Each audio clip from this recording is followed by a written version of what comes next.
This brings us to the final award of the afternoon. It is with great pride that I give you our 13th Kimpro Platinum Standard for Healthcare. Ladies and gentlemen, please put your hands together for Dr. Farooq Udwadia.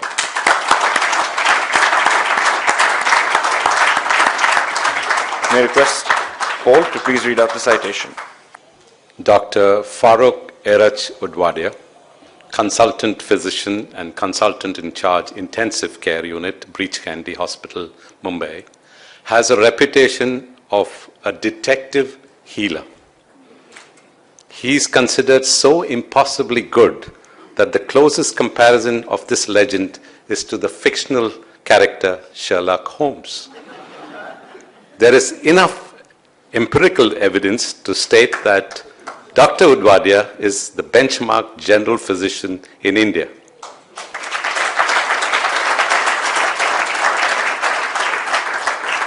That, ladies and gentlemen, is elementary, Dr. Watson. The academic distinctions, scholarships, prizes, and medals awarded to Dr. Udwadia at the MBBS and MD examinations by the University of Bombay are an unmatched record till date. In 1969, at age 38, Dr. Udwadia was elected a Fellow to the Royal College of Physicians, Edinburgh, the youngest ever Indian to be so elected. Dr. Udwadia is a good doctor in a way that family doctors were once upon a time good. What differentiates him is his mastery over his craft. Few men of medicine practice today. Bedside diagnosis, he asks questions and then emphatically listens. This legendary doctor looks like he's never in a hurry. The wisdom of Dr. Udwadia is captured in 10 seminal books authored by him. These books have been published over the past 3 decades. In addition, he has over 50 publications in international and national journals, primarily in respiratory medicine, tropical eosinophilia, tetanus, and critical care medicine. In his book, The Forgotten Art of Healing and Other Essays, he wrote, "Medicine is learned and taught at the bedside by listening and talking to patients, by touching and examining them."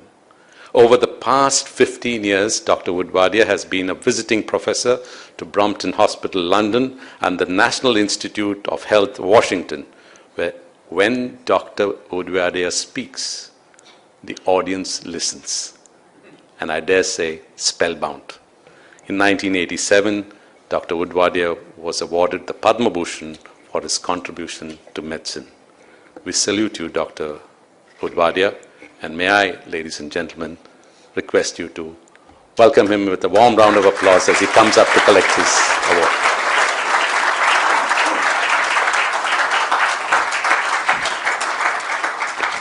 May I request Dr. Rustam Soonawala and Dr. Shakunullah to please felicitate Dr. Udwadia.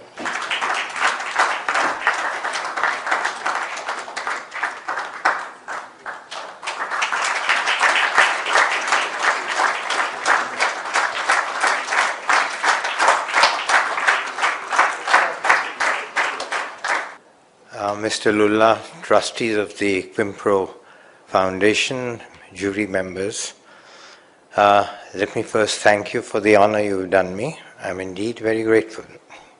I'm not quite sure what to talk to you today.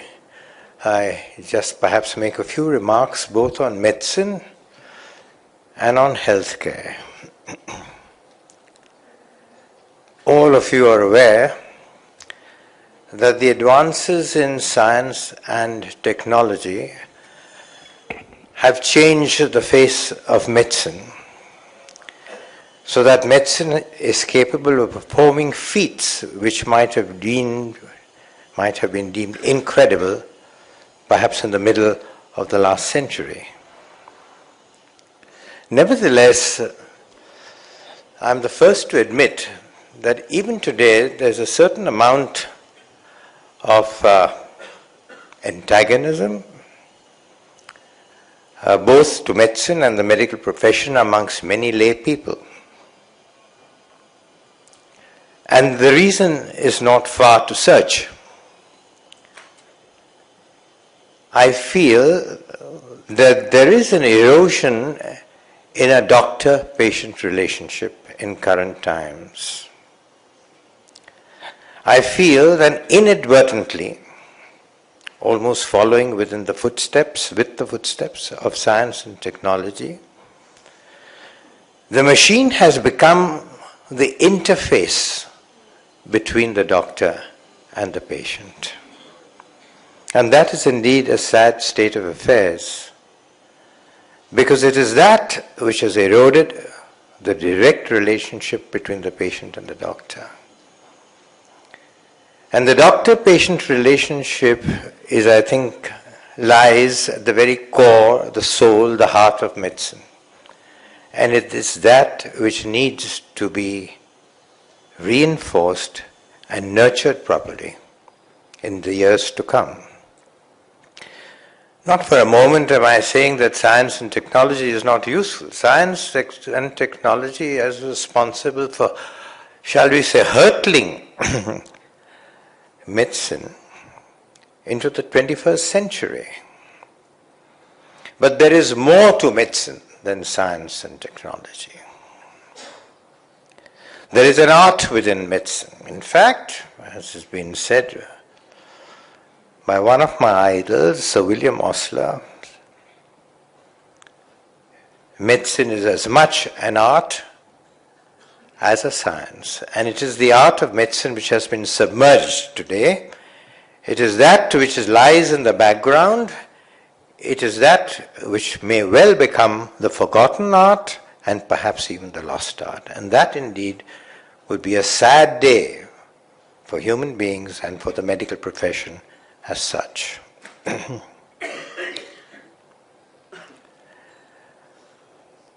Let me contribute, or rather speak on one other aspect of medicine.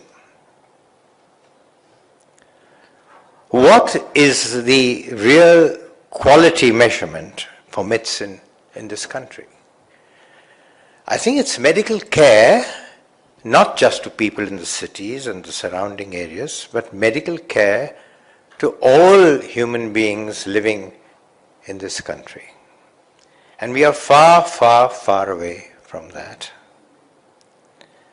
And how does one go about it, I ask you?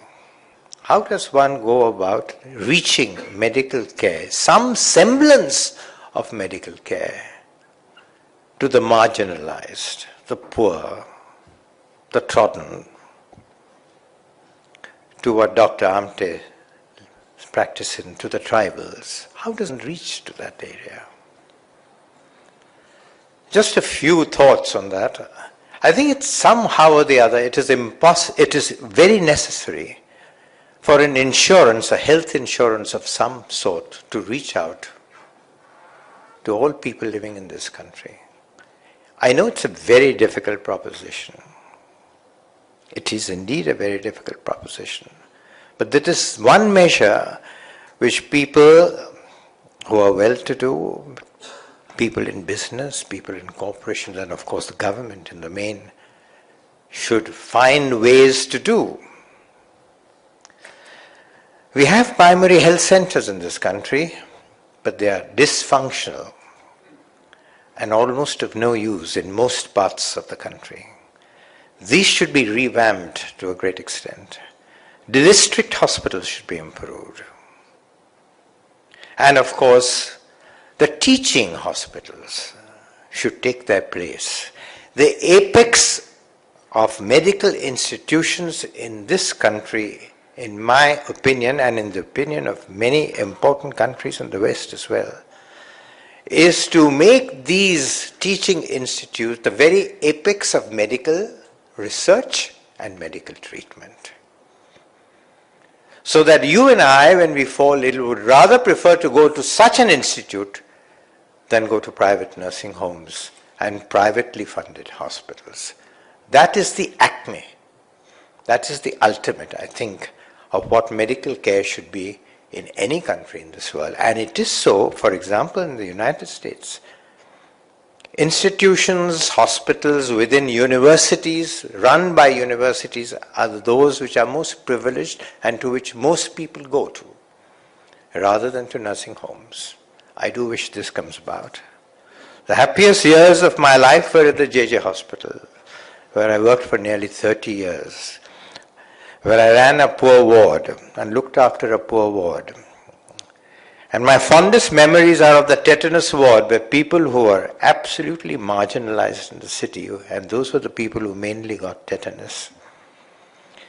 We managed to ultimately give them a chance to live, a chance to survive, and in the process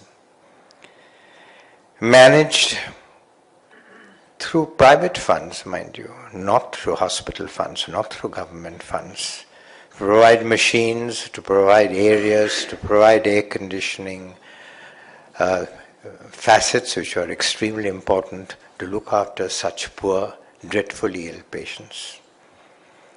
And I must say, as people have remarked, as somebody else has also remarked, doctors, for example, who were so motivated, who could be so motivated, that they could stay day and night, almost 48 hours running, at the bedside of these dreadfully ill patients, and always with a smile in the mornings. And they used to put up the portraits of those very, very ill people who had managed to recover, so that others could take heart from what they saw. And finally, ladies and gentlemen,